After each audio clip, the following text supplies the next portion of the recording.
6 tempat ziarah keramat di Jawa Barat. Bagi masyarakat Indonesia, ziarah kubur merupakan sebuah tradisi mengunjungi kuburan dengan maksud untuk mengambil pelajaran terkait kematian dan kehidupan akhirat, dan bertujuan untuk mengingatkan manusia akan keniscayaan kematian.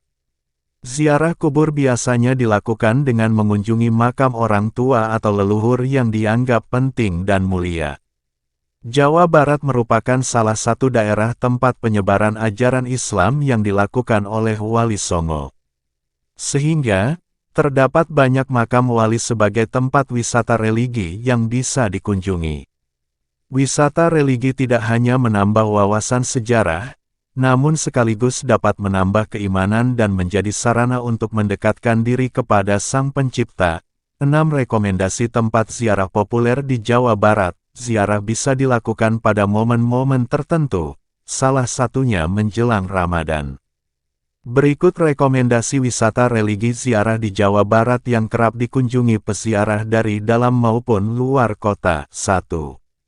Makam Gua Safarwadi Pamijahan. Dahulu, Gua Safarwadi merupakan tempat berkumpulnya para wali. Goa ini merupakan tempat yang digunakan oleh Syekh Abdul Muhyi untuk mendidik santrinya dan berdakwah menyebarkan ajaran Islam. Syekh Abdul Muhyi merupakan seorang waliullah keturunan dari Raja Galuh Pajajaran dan anak dari Sembah Lebe Artakusumah. Syekh Abdul Muhyi lebih dikenal dengan sebutan Haji Karang, karena beliau pernah uslah dan khalwat di Gua Karang. 2. Makam Sunan Gunung Jati. Makam Sunan Gunung Jati Cirebon. Makam Sunan Gunung Jati Cirebon. Foto, Wahyu Setiowidodo, Detik Travel. Makam Sunan Gunung Jati merupakan makam salah satu anggota Wali Songo yang turut serta menyebarkan Islam di tanah Pasundan. Sunan Gunung Jati memiliki nama lengkap Sultan Syarif Hidayatullah Al-Azhamad Khan Al-Husaini Al-Cirbuni Sahib Jabal Jati bin Sultan Syarif Malik Abdullah Umdatuddin Al-Azhamad Khan Al-Husaini. Sunan Gunung Jati lahir pada tahun 1448 Masehi dari pasangan Syarif Abdullah Umdatuddin bin Ali Nurul Alam dan Nyai Rara Santang, putri Baduga Maharaja Prabu Siliwangi dari Kerajaan Pajajaran. Menurut beberapa sumber, Sunan Gunung Jati wafat pada tanggal 26 Rayagung tahun 891 Hijriah atau bertepatan pada tahun 1568 Masehi. Makam ini berlokasi di Jalan Alun-Alun Ciledug, Kecamatan Gunung Jati, Kabupaten Cirebon, Provinsi Jawa Barat. 3. Makam Prabu Kian Santang. Makam Prabu Kian Santang juga dikenal sebagai makam keramat Godok.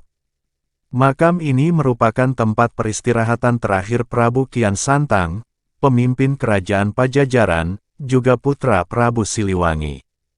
Prabu Kian Santang juga dikenal dengan nama Sunan Rohmat sejak beliau menjadi mualaf. Area makam ini terdiri dari 9 makam yakni 1 makam milik Prabu Kian Santang, dan makam lainnya merupakan makam murid-muridnya. 4. Makam Mbah Panjalu atau Syekh Mora, Situ Lengkong Panjalu Ciamis. Situ Lengkong Panjalu Ciamis. Foto, Dadang Hermansyah. Makam Mbah Panjalu merupakan makam Syekh Panjalu atau Syekh Mora yang berada di Ciamis. Syekh Panjalu merupakan salah seorang penyebar agama Islam di wilayah Pasundan yang memiliki kekuatan sakti yang mencari ilmu hingga ke Mekah. Namun kekuatannya tak sebanding dengan kekuatan Sayyidina Ali. Ketika pulang dari Tanah Suci, beliau dibekali pakaian kehajian dan air zam-zam yang dibawa dalam gayung yang berlubang. Konon, air zam-zam tersebut ditumpahkan di pasir jambu dan dipercaya meluas menjadi danau yang dikenal sebagai situs Lengkong Panjalu. 5.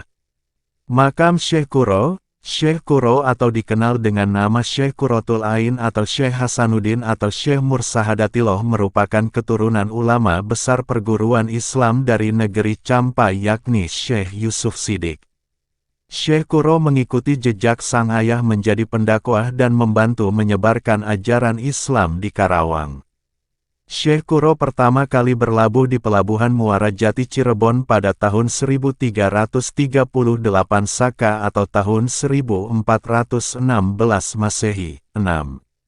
Makam Habib Keling. Habib Keling dikenal juga dengan nama Habib Umar. Beliau merupakan salah satu wali Allah yang berasal dari Keling yang merupakan salah satu wilayah dari Kerajaan Samudera Pasai yang kini menjadi wilayah Aceh. Menurut catatan sejarah, Habib Keling datang ke Indonesia bersama Habib Kuro untuk berdakwah menyebarkan ajaran Islam di bumi Pasundan.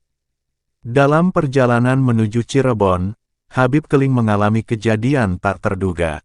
Perahu yang dinaiki beliau tiba-tiba mengalami kerusakan dan tenggelam di wilayah pantai ujung Tua Kerangkeng.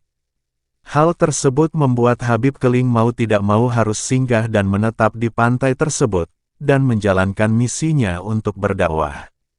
Habib Keling dimakamkan di tepi pantai wilayah Indramayu dan menjadi salah satu makam keramat di daerah ini.